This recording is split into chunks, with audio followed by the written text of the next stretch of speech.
Hello, this is Terrence McNally. Here's my 2008 conversation with Robert Coles, Harvard professor, author of 75 books, including the Pulitzer-winning 6-volume Children of Crisis. He died June 4th at the age of 97. Andrew Greeley once wrote in the Chicago Tribune, "Who and what is Robert Coles? Social scientist, humanist, political activist, psychiatrist, minstrel, wandering storyteller, mystic, wise man, poet, dissenter, and, yes, I'll use the word secular saint."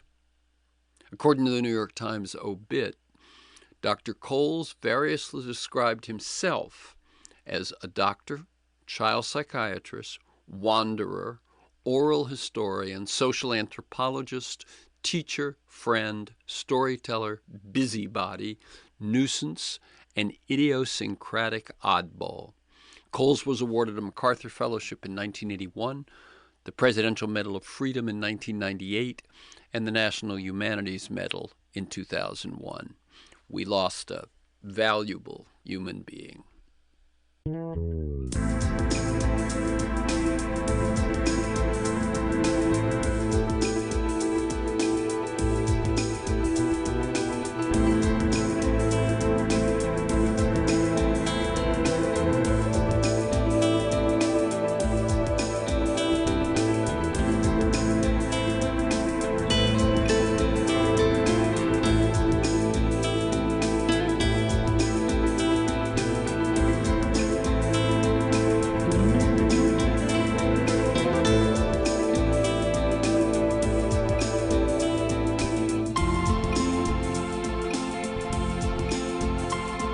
Hello, and welcome to KPFK and Free Forum. I'm Terry McNally. Andrew Greeley wrote in the Chicago Tribune about today's guest, "Who and what is Robert Coles? Social scientist, humanist, political activist, psychiatrist, minstrel, wandering storyteller, mystic, wise man, poet, dissenter, and yes, I'll use the word secular saint." I invite anyone to Google the books of Robert Coles. He has written prolifically on a broad range of topics, but consistently on subjects that matter. Much of his work is about story. Much is about children. Some is about poverty, about art, about spirit, about meaning. Coles' technique is to get to know people, ask them significant questions, and simply let them speak. He strongly believes that people's stories speak for themselves. I plan to talk with him today about the power of story, the story of Thanksgiving, the story of this moment of multiple crises and the emergence of Obama, and about his newest book, Minding the Store, Great Writings About Business. What might it say to and about today's crises when it appears that business and finance have lost their way? On Free Forum, we explore the lives, the work, the ideas of individuals that I suspect have pieces of the puzzle of a world that just might work. We look at new, innovative, provocative approaches to business, environment, health, science, politics, culture, all based on the fact that I believe we can do better, and I want to find out how. The show streams weekly on the Progressive Voices Network on TuneIn.com. Podcasts are available anytime, anywhere on Apple Podcasts, Google Play, Podomatic.com, most major podcast sites, and at my site, terrencemcnally.net, TERRENCEMCNALLY.net. Robert Coles is the former James Agee Professor of Social Ethics at Harvard University, where he taught at Harvard Business School and Harvard Law School. His work has been recognized with numerous awards, including a Pulitzer Prize for General Nonfiction in '73 for his series of books, Children of Crisis, which is really an amazing work of 5 books in which basically, as I've said, children do most of the talking. He won a MacArthur Genius Grant in 1981, the Presidential Medal of Freedom in 1998, and the National Humanities Medal in 2001. He co-founded the magazine Double Take, a high-quality magazine which documented the lives of ordinary people with photographs and articles.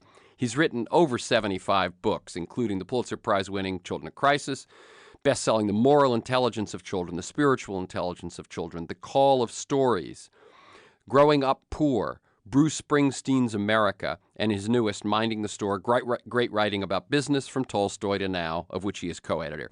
Welcome, Robert Coles, to Free Forum. Well, thank you for having me.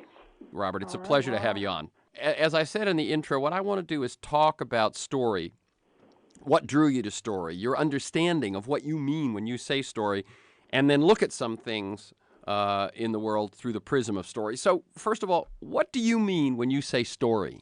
Well, by stories, I mean a person talking about himself or herself and giving those words some kind of coherence so that another person can listen and understand.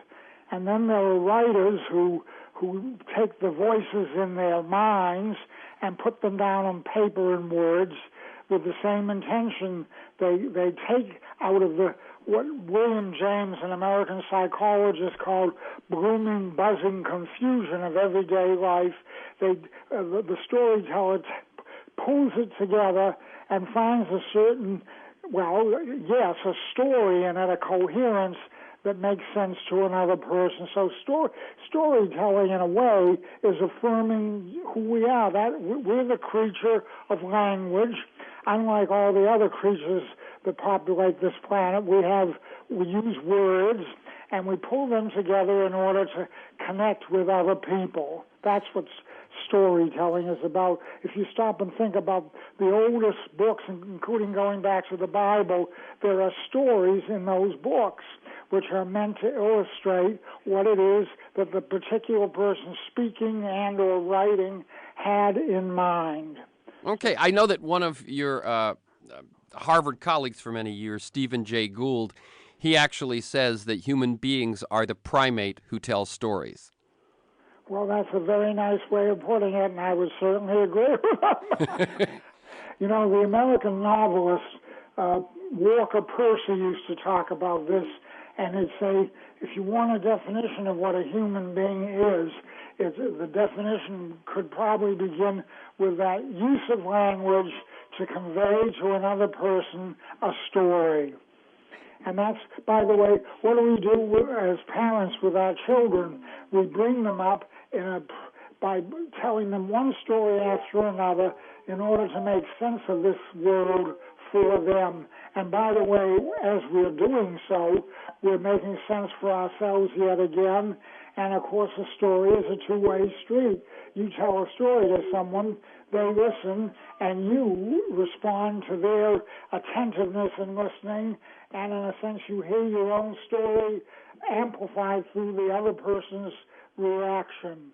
Mm-hmm. Right. And a great novelist, E.M. Forster, who once put it very brilliantly, and I think I mentioned that in the book. He said very tersely, he said, only connect. And what he meant by connect is talk to someone else in such a way that they get what you're saying, and you in turn learn from them their reaction to that. So it's that dynamic between the teller and the listener in which the story actually lives. That's right, the teller and the listener. You said it very well just then. Thank you. Let me ask you a couple of other things about it, because some people would say, oh, there's a formal structure to story, or at least there's a traditional or a classical. You know, Aristotle says it. The screenplay teachers say it, in which you've got protagonist, inciting incident, goal, and that it's the pursuit of that goal, overcoming obstacles and so on, that is the story. But it sounds like you say a story can happen without a lot of those sort of pieces, as long as it's someone making cohesive sense of life. That's right. Well, of course, you start bringing up Aristotle, or for that matter, Freud, or any of the great people, whether it be in philosophy or psychology or whatever. Of course, they will analyze what we're talking about, and they'll come up with their analytic constructions. But you don't have to get that complicated, if I may say so, to get to the heart of the matter. And the heart of the matter, I think, is the mind and heart of one person moving out to the world, and through language conveying some interest in understanding, and maybe understanding another person through conversation and through shared discussions, usually the sharing of stories.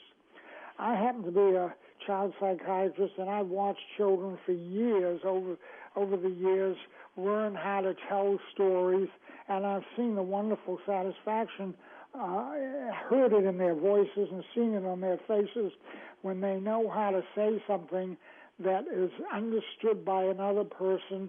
And one young lady, she was only 7 years old, I'll never forget, she turned to me and she said, you know, I have a friend, and we tell each other what happened during the day, and then at the end we always say something like, well, that's the story of today. I said, oh, my God. She doesn't need to write a book like me. She has it right there. and she has it every day. She didn't read anything. She didn't study philosophy or psychology. She just knew it out of her humanity. Absolutely. Let me ask then, what drew you to story? And I'm going to set that up by saying that in your work, your early work, when you were working as a child psychiatrist and you were writing in psychology and so on, you didn't go for a lot of what the field was going for at that point. As I said at the top, you let people speak for themselves. What drew you to story? Well, what drew me to stories is that as I became interested in them, I realized that I was getting closer to my own humanity, never mind those of the people I was involved with, in the sense that I was being given pause about what this life does mean. But let me give you an example.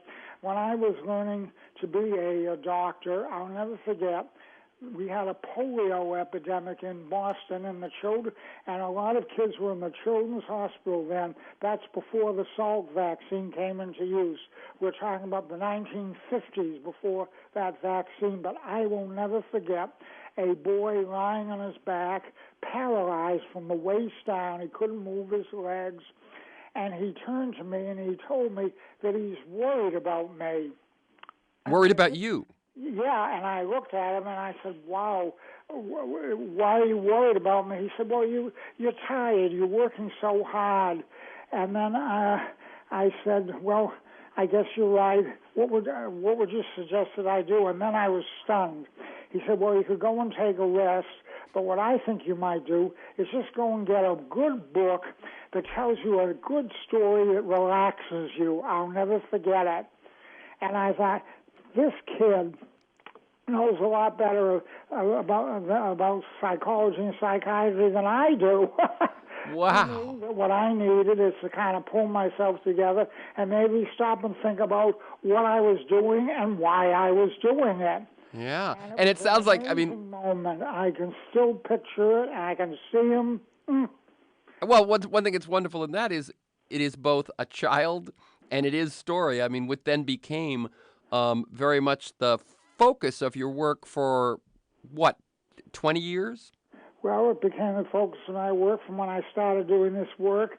You're absolutely right, around 1960, so we're talking about a half a century. Oh, my God. Of listening to people all over the world. I'll never forget, I went with one of my sons to South Africa, at that time under apartheid, and I got to meet some kids, both the Afrikaner kids, the English-speaking white kids, and also, of course, the kids who were African.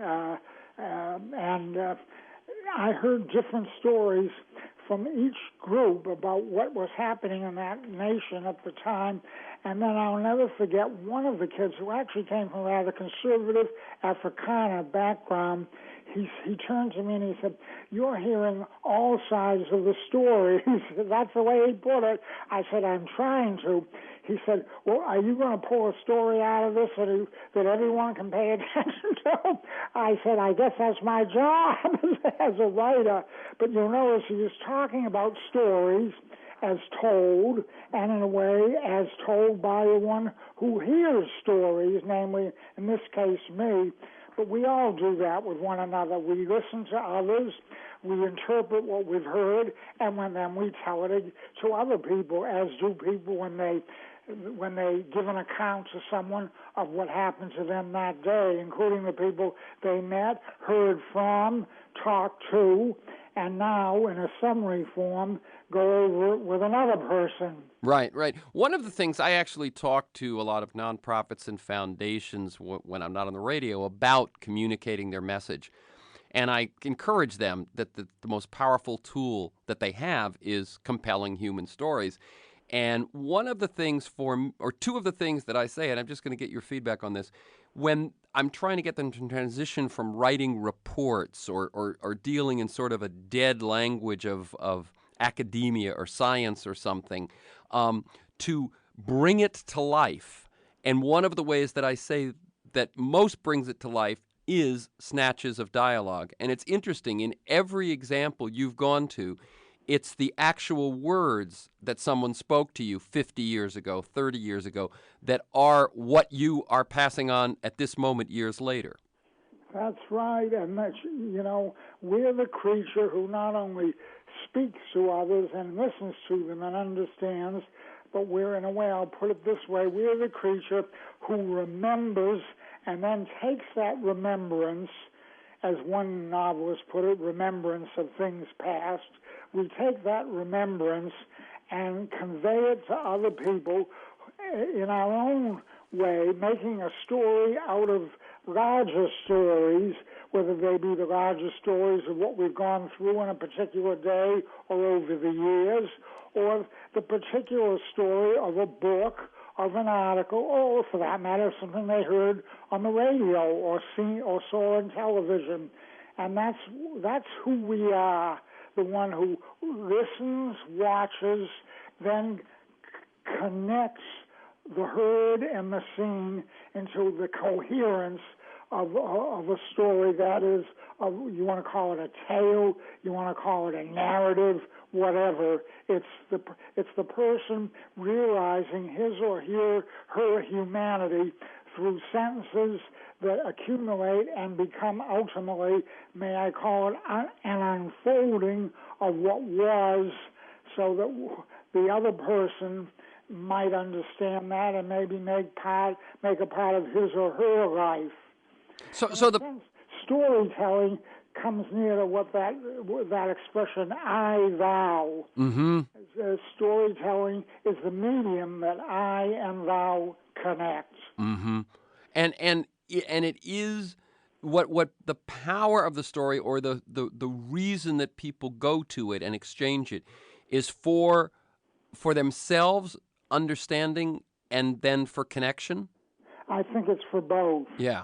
I think it's very hard for us to understand without the companionship, shall I put it, of connection, which is what we learn when we're children, because remember, it's our mothers and fathers and grandparents and others in the home who are adult, who enable us through words to make sense of the world, and the enablement is often done through telling something, through constructing a story that makes sense to the person who is, after all, trying to grow up and figure things out. Okay, it's interesting you just began to talk about the place of story in family, because one of the questions that is on my mind is today's Tuesday, Thursday will be Thanksgiving. And I want to ask you the question, what is the story of Thanksgiving at this time in America? And what I mean by, what does this holiday that is neither religious nor patriotic, really, and yet is an essential American holiday, perhaps the only one that isn't either religious or patriotic, and the holiday, it seems to me, that most brings families together. I think even more than Christmas, that's what Thanksgiving's about, is that they will get together with their multi-generational or even their in-laws, their interwoven families, and so on. What does Thanksgiving mean to people? Well, you put it very well. What Thanksgiving means ultimately is a way of commemorating human experience. In this case, the human experience that enabled this country to begin. Namely, people, after all, they crossed an ocean. And it wasn't getting on a jet plane or even a big fast Queen Mary or Queen Elizabeth like those old ships were before they were replaced by airplanes. But these were people in a very tough way had to cross the ocean without the usual things that we take for granted in travel. And they came upon a whole new world. And they landed on that rock, and they, in a way, gave thanks to, they gave thanks to God, gave thanks to one another, gave thanks to fate, chance, and accidents, you could put it, but somehow through all the difficulties and turmoil, they got there. And there they were looking at one another, trying to figure out, what do we do next? Exactly. And when you try to do that, let's face it, what do? You stop maybe and have something to eat. You look at one another and you're thankful. And then you say, well, let's celebrate. Here we are, which is what we do on Thanksgiving. This is a new country founded by people who came from all over the world who were taking a chance, crossing an ocean, coming into a new world, and saying to one another at Thanksgiving, by golly, one way or another, at one time or another, we came here, and look what we did. We built something up out of this. So Thanksgiving, in a way, is a way of honoring the birth and then the growth and development of a whole new nation, a whole new world, uniting it all together in the United States of America, which is also the united experiences that make up America. That's what the story of Thanksgiving is about. It's about a nation's story as pinpointed in one moment in it. Right. You could call it a founding story that then becomes a national moment of pause and reflection, and Thanksgiving equals celebration and gratitude. Right. Let me ask you, if you will, one thing I was thinking about is, so families are going to be driving and flying and so on back to join each other this year at Thanksgiving. And I'm curious what you sense the feeling may be this year. We were sold fear for most of the last 8 years as a political tool, and yet now I sense that the fear is real. The future is uncertain. Times are tough for young families. The future is going to be tough, perhaps, for children, tougher than it has been, and they're really scary for seniors. The parents and grandparents that are coming together who aren't sure where their pensions are going to be or their home value that they've lost. What do you sense is going to be that American story this Thanksgiving, facing the economic and financial crises that are emerging and all around them? Well, I think it's going to be literally a time of Thanksgiving, frankly, because instead of having a sentence that ends with a period or an exclamation mark, I'd have it with a few semicolons in it, because there are a series of stories within any statement that one would want to make about, for instance, what we're all going to be thinking of come Thursday. And I'd put it this way. Yes, listen, just a few years ago, the nation was hit, the 9/11 hit. Now we're struggling through an economic period of difficulty, which, of course, we've done many times before in the history of this country. In fact, history ought to remind us that what we're going through is part of a continuing saga in which there have been ups and downs in the economy, and yes, a saga in which the country has faced danger either abroad or at home, and in this case, never so immediately at home as at 9/11. But I think people on the whole, what we all know is we may have had our troubles, whether it be 9/11 or more recently some economic turndowns. Let's face it, this is still the richest, most powerful country in the world. And by powerful, I don't mean only militarily. It's powerful because it has an enormous moral, even spiritual tradition to it, which is of from many one, and a belief, a belief in the destiny of humanity, that people are created and equal, mind you, and endowed with certain inalienable rights. Right in our political documents, right in our historical documents of the Constitution and the Declaration of Independence is everything that I think people on a Thanksgiving can say to themselves, by golly, thank God we're here in this great country. Think of all the other countries and the empires and the boasts of this or that national system, but this country has gone on now, let's face it, for 3 centuries, from the 17th century now through into the 21st, and here we are, a great country, I might say so, and I don't think this is national egoism. We might say that we're the envy of the world. Well, let me go into that a little bit with you, Professor Coles. You've written a lot, actually, about or the words of people who have been let down by society. A lot of the people who dealt with poverty or dealt with discrimination and so on. And let me first lay out what I see as a crisis in our country, and it links to your book about business as well. So just let me set this up for a second, and then I want you to respond to this. I see our country going through a crisis of accountability, that we had the corporate crises a few years ago of Enron, WorldCom, Adelphia, and so on, which it turned out the problem wouldn't have been as bad if the accounting firms, the Arthur Andersons and so on, had been doing their job of providing the accountability to these people that were getting so corrupt and creative, shall we say. And so there, the problem was much worse, and people lost much more because accountability wasn't there where it should be. Iraq has been funded for 5 years by emergency supplementals. I ask people why this is, why we don't recognize that this is an ongoing expense and should be part of the regular budget, why the Democrats, when they got into Congress, didn't take that on. And the word I get is that then Congress would have to be accountable. As long as they keep it as an emergency supplemental, it's kind of off the books almost.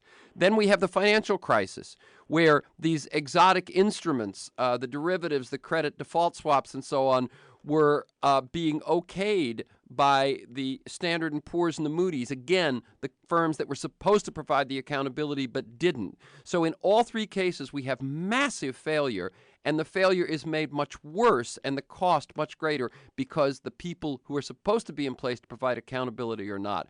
What does that say about our culture and our society and the story of America? Well, look, sometimes we make mistakes and sometimes things don't work out. There are flaws in any collection of human beings and in any society. But allowing for those flaws, I would like, especially in a Thanksgiving week, to emphasize the positive side, that through all these mistakes and errors, let's face it, here we are, and we've done pretty well. And I'm not going to defend some of the practices that we now witness or read about, whether it be in the business world or the political world. Mistakes, you bet they're made, but that's part of also a democracy. That when people are given that kind of personal leeway, either individually or in the political realm, then of course you don't have a dictatorship, you don't have a unified thing. You have voices talking to one another, telling different stories and interpreting the world in different ways. But I think ultimately what we say about what you've just mentioned is that flaws and limitations and hunches that weren't realized and hopes that weren't realized, the country nevertheless persists. There are millions who continue to be at the edge, and I in no way want whistle Dixie about that. I know that there are serious problems. The Lord knows I've spent my lifetime, as you pointed out, witnessing them and writing about them. But, you know, even the children I went through, got to know, who went through the horrible circumstances they did, they were young Americans, and they knew the value of this country. And some of them, I'm telling you, for all their difficulties, they had the American flag nearby, and they knew the story of this country, and they knew that they themselves were actors and actresses in that continuing historical drama, which is what this country is. Okay, we're at the halfway point. I'm Terry McNally. I'm speaking with Robert Coles. He's a longtime Harvard professor. He's the winner of many awards, from the Pulitzer to the Presidential Medal of Freedom, author of over 75 books. And I really do recommend people go to Google, check out what he's written about, whether it's about childhood, about crisis, about poverty, about art, et cetera, et cetera. His current book is called Minding the Store, great writing about business. Hello, this is Terrence McNally. You're listening to my 2008 conversation with Robert Coles, who spent a lifetime listening to people and told their stories. Coles died June 4th at the age of 97. Let me go to what I asked you before. In your book about Bruce Springsteen, which might be a surprise to some people, you wrote a book called Bruce Springsteen's America, The People Listening and a Poet Singing, and it was both about the words of Springsteen as a poet and about the meaning that Americans, folks of all sorts, find in his words. One of the things you said was that he was able to avoid the sort of the nation overpraising of false patriotism and the nation overslamming of false attacks and so on, and sort of find that middle ground where real people are. I'm not attempting to slam the country, but I'm troubled. That's what I'm saying, is I'm troubled by when you have a freewheeling culture, an entrepreneurial culture, a risk-taking society as we do, then it seems to me those accountability places of accounting firms or Standard & Poor's or so, it becomes all the more important. And when I see it time after time, that falling away, then I'm nervous about something deeper going wrong at the core of all this. Some thoughts about that. You've looked at things with a much longer perspective than I. Well, look, in the midst of progress and hopes being realized, there are disappointments and there are difficulties. Look, look what happened to this country recently. It's not the first time people invaded our airspace, killed people right in their hometown and at work, and there's a feeling of vulnerability. And by the way, I think the stronger you are, the more vulnerable you are, in the sense that you're an object of envy and rivalry. You're a reminder to others of their own disappointments and the pain that they're going through. So I think when you're first, in an ironic way, you're vulnerable, and there's a price to be paid, which we are witnessing now as this country deals with a lot of people on different continents who want to hurt us because we're who we are. We're the world's leading nation. We have an unparalleled amount of power and strength, and those folks want to take it away from us, to be blunt about it. There's vulnerability in strength, and where there is an effort for unity, there are those fragments of disagreement. And of course, disagreement, by the way, is a healthy thing in a society. If you have everyone agreeing with everyone else, you begin to wonder what kind of country you're living in. But not in this country. Well, there are sectional disagreements. There are disagreements based on occupation and on national backgrounds and all, and on race but whatever. But look, somehow the whole thing comes together. Yeah, I'm actually less, in this question, less concerned about the attacks from abroad as from a sort of loss of moral compass internally, that we are allowing as I said, we're a risk-taking society, and so it's good if some rules, some standards are in place so that can flourish rather than become dangerous. And that's really more the point I was making, but I will set that aside. Let me ask you, if you could reflect for a moment as I'm listening to you. Both the sound of the conversation and the content of the conversation, I'm reminded of Studs Terkel, who passed away just recently. Could you reflect just a little bit on who Studs Terkel was and how your work might compare? Studs Terkel, listen, he was a hero of mine, a wonderful hero. I knew him. I met him. I was on his radio talk. I sat with him and drove with him in Chicago while he pointed places out to me. He was a great American historian.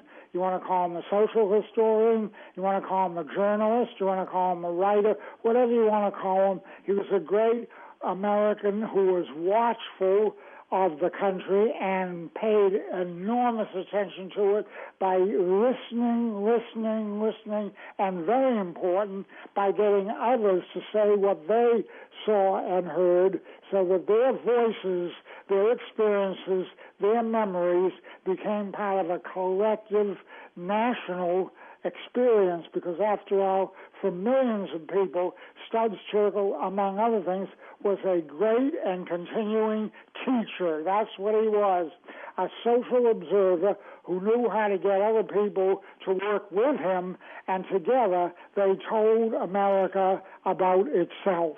Mm-hmm. I often say that one of the reasons that I do interviews and one of my hopes is that I can teach while learning. Well, I think that's what a person like you and me does. He's, after all, we're teachers in a way, using, of course, in the best sense of the word using, better would be calling upon others to be colleagues, co-teachers in interviews, in conversations, or doing it by picking up a book that a particular person has put words on, put the words into the book, and turning the book into a kind of companion. Mm-hmm. Let me ask you. We're about human companionship connected to our national experience.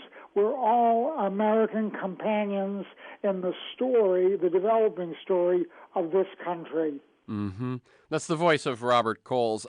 Let me ask you, what you've observed happening to storytelling while you've been watching it and participating in it. And one of my questions is, have you thought about the role of the new social networking culture in which the Facebooks and the MySpaces and all of that sort of thing, in which everyone gets to produce and publish the narrative of their life on a daily and sometimes multiple times in a daily basis, and there's some sort of an interactive nature there, which I think is something we haven't seen perhaps ever. Well, I think we're doing a lot of that kind of interaction. I'm a little too old to be familiar with it the way my children and grandchildren are, but the computer, let's face it, is an instrument of human communication.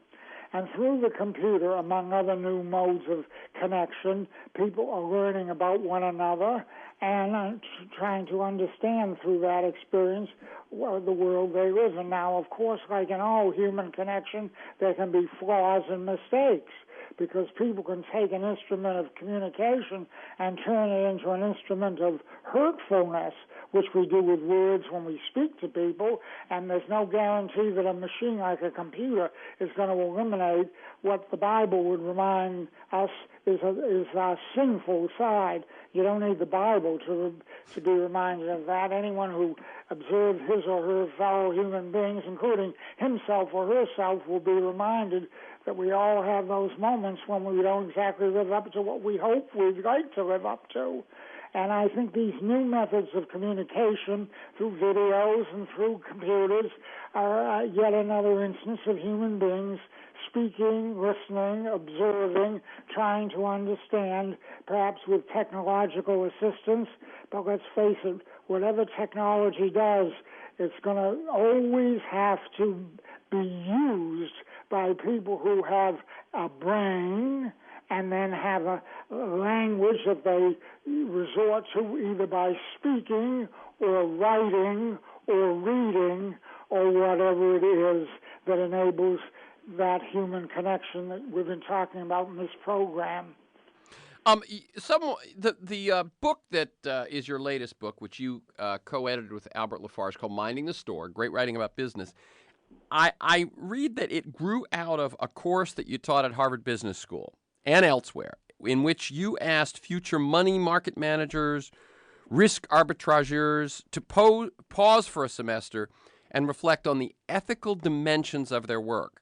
Now, if we go back to my earlier question about the crisis we find ourselves in because perhaps some of those ethics were questionable, what was your experience? How long did you teach that course? And what was your experience about those young business students and the ethical dimensions of the work they were going to go into? Well, I taught a course at Harvard Business School that was basically based on literature. Writers such as John Updike or Cheever or Tolstoy or others told stories which then connected to human reality. And remember, business is about human reality. And those stories basically got some of those students going, because I still hear from them. They remember particular moments in a seminar in which we discussed the Tolstoy story or the Cheever story, the housebreaker of Shady Hill. If the listeners of this program do nothing else but get a copy of that book, but get a copy of John Cheever's story, The Housebreaker of Shady Hill, or Leo Tolstoy's story, Master and Man. Those two stories tell so much about what American business has been about, and as a matter of fact, what's going on now in the business world, because in the Cheever story, there's a story about a businessman who lusts a little bit too much for his neighbor's wealth, and maybe even considers taking something away from the neighbor's house, even as sometimes businesses have gotten in one another's way, and sometimes it even becomes illegal, as we're witnessing when we read some of the stories about business. And Tolstoy's story is about the dependence of the so-called boss and the worker, and how they need one another. We're back to what I've been talking about earlier about I, thou, and this is what those storytellers do. And the students who took that course, and I gave it for about 10 years, and who are now in the business world, I get letters from them all the time telling me that there'll be a moment when they're either going through something in their own business or their own personal lives, or when they're reading the paper or watching television or on the computer, when they stop and think about what Tolstoy said, or wrote rather, and what Updike or Cheever or others in that book.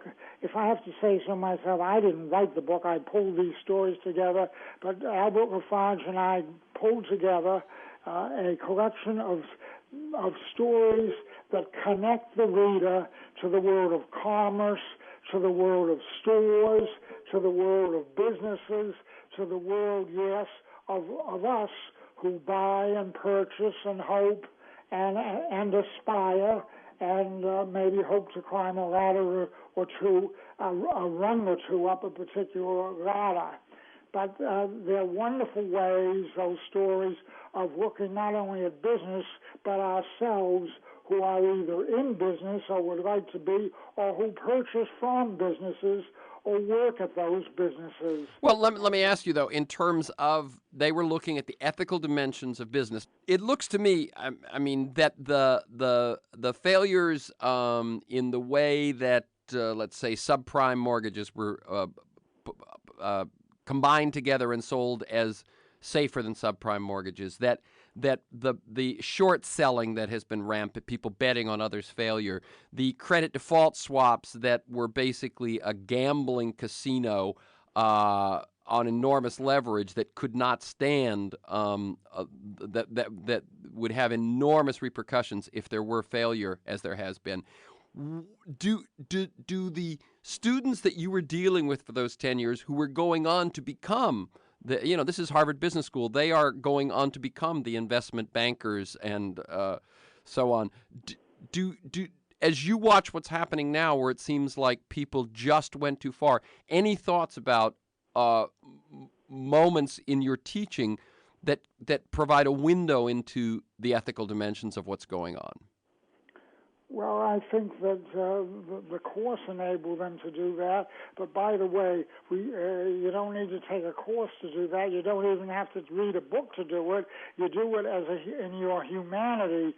You stop and wonder and ask and reflect. That's what a lot of people are doing right now. As this country tries to figure out what the devil is it going to do, what happened to it. What happened to it politically and militarily even, and what's happening to it economically.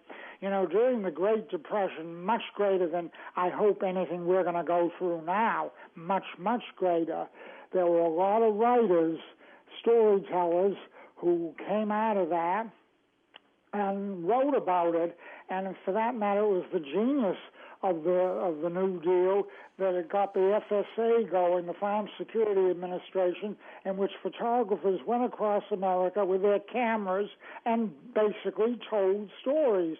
They showed the viewers of those photographs what their fellow citizens had gone through, and there were always stories connected to what those pictures were conveying. In a sense, you had pictures and stories, just like we all have eyes and ears, and with the brain we connect the seen and the heard, and we figure things out. And that's what a Tolstoy or a Raymond Carver, who's also in that book, or an Updike or a Cheever, whatever, they all come together in minding the story. Minding the story, you'll notice, it's not a big fancy academic title. It's an ordinary... Oh, right, yeah. It's the vernacular. It's the ordinary language of, I'm minding the store.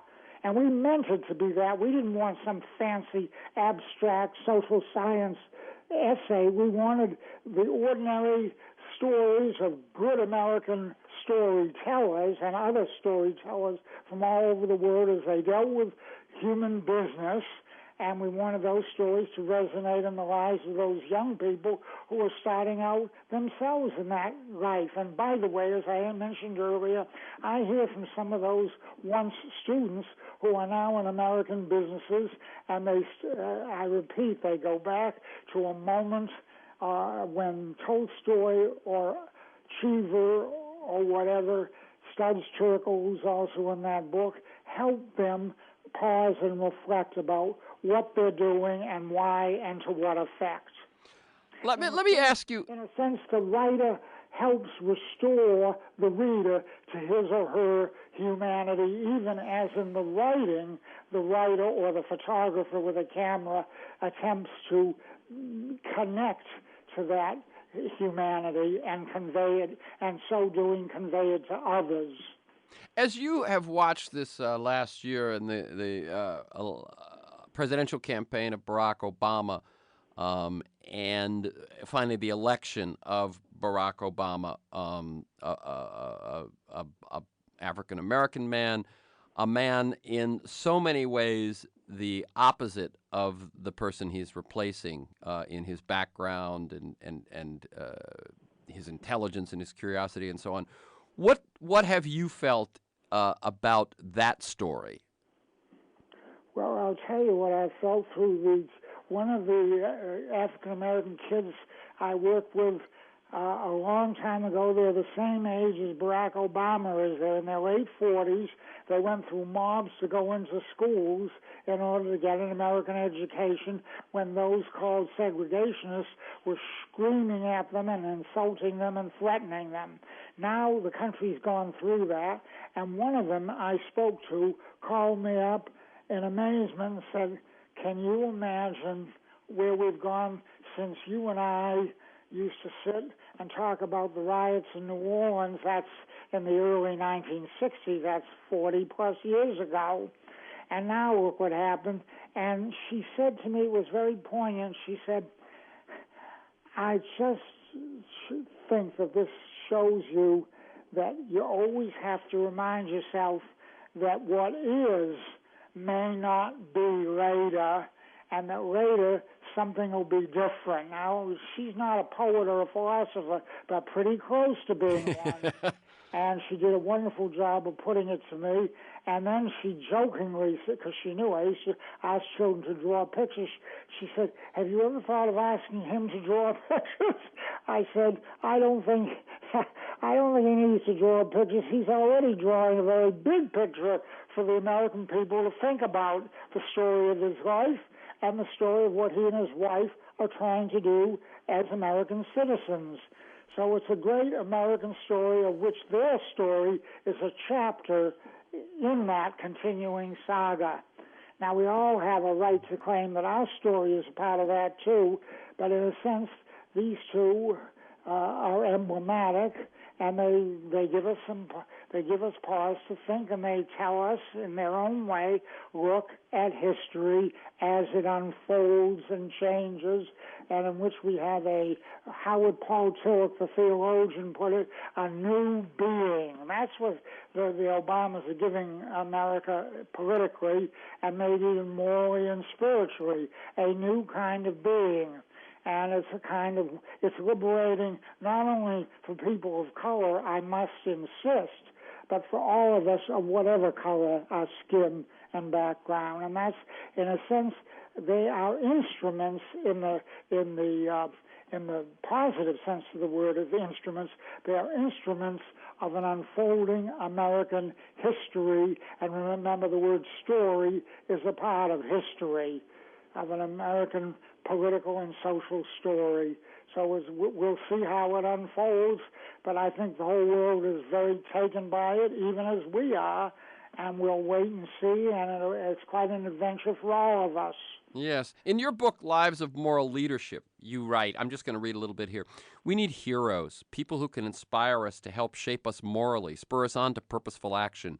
And from time to time, we are called on to be those heroes, leaders for others, either in a small, day-to-day way or on the world's larger stage. At this time in America and in the rest of the world, we seem to need moral leadership especially, but the need for moral inspiration is ever present. We need to hand one another along through the moral leadership we show or through how we support it in others. What are you seeing in terms of the need and the response for moral leadership right now? Well, we're looking for it in people, and by the way, not only for people in politics. I hear every day. I heard a story the other day about a police officer who went out of his way to help someone who was in trouble. He was off duty. He didn't have to do it. And at the risk of his life, he went to intervene and help someone. And talk about moral leadership. Who would want? He could have gone on. He had other stuff to do. He had all the excuses of someone who had to be here and do that. But he stopped himself in his tracks, and he reached out to another human being, even at the jeopardy of his own life, never mind the time he was spending and maybe even the hurt feelings of people who he was keeping waiting. There is the bind that we get into as we try to realize our moral possibilities, even as to do so, we occasionally have to stop ourselves in a track and maybe even hurt ourselves. We know that. We know that we're willing to reach out to others, and sometimes, just the other day I read about someone who was giving her blood voluntarily to a stranger who needed a certain kind of blood to stay alive. But I thought, my Lord, you talk about human connection. Volunteers, reads in the paper, picks up the phone, takes the body to have blood taken from it, and in a very quiet way is thankful to be able to do that. If that isn't heroism, I don't know what is. Let me finally... Moral energy lived out, and let me tell you, I think the people listening to this, they know, so many of them, instances where they've been stopped in their tracks, and either they or someone else has gone beyond the realm of the ordinary and tried to, repeating what E.M. Forster said, to connect. By the way, in connecting with others, they're connecting with themselves, with their own value and purpose as human beings. I knew one person who was constantly volunteering, and I asked her, whether there was some reason for that. Maybe she'd been brought up to do this, or someone was inspiring her, and she said, I think I do this because it helps me to find out who I am. A very interesting way of putting it. And in so doing, I become, I think, more alive to who I am, or might be, than if I didn't do it. A nice way, no bragging, no pomposity, just a humble way of saying that sometimes, yes, I'll put it this way, in giving, we receive. In giving, we receive. Well, that's a good note in this week of Thanksgiving. Finally, let me ask you, and if this question makes no sense, just tell me so.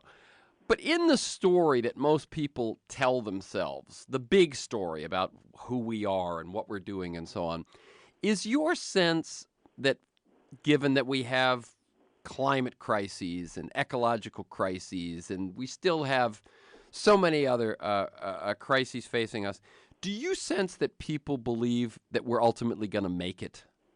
They do. They don't think that way. They must assume that from day to day, of course, we're going to make it.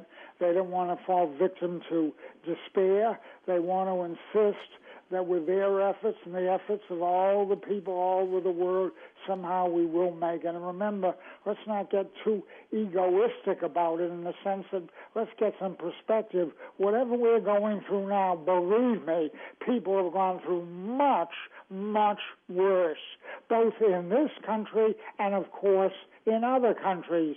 So a little perspective that stops us from being a little too much tied up to a particular news story or a particular sequence of events. Okay, I'm gonna end it there. So again, the new book is Minding the Store, great writing about business, Tolstoy to now.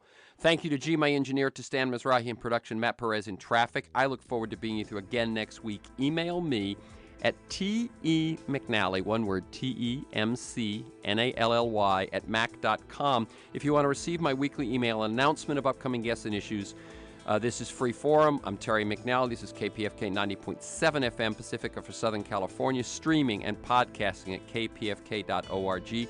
Email me at that temcnally@mac.com if you want to get more information about podcasts, etc. This show will be archived for 90 days at kpfk.org. Check audio archives, scroll down by date and time.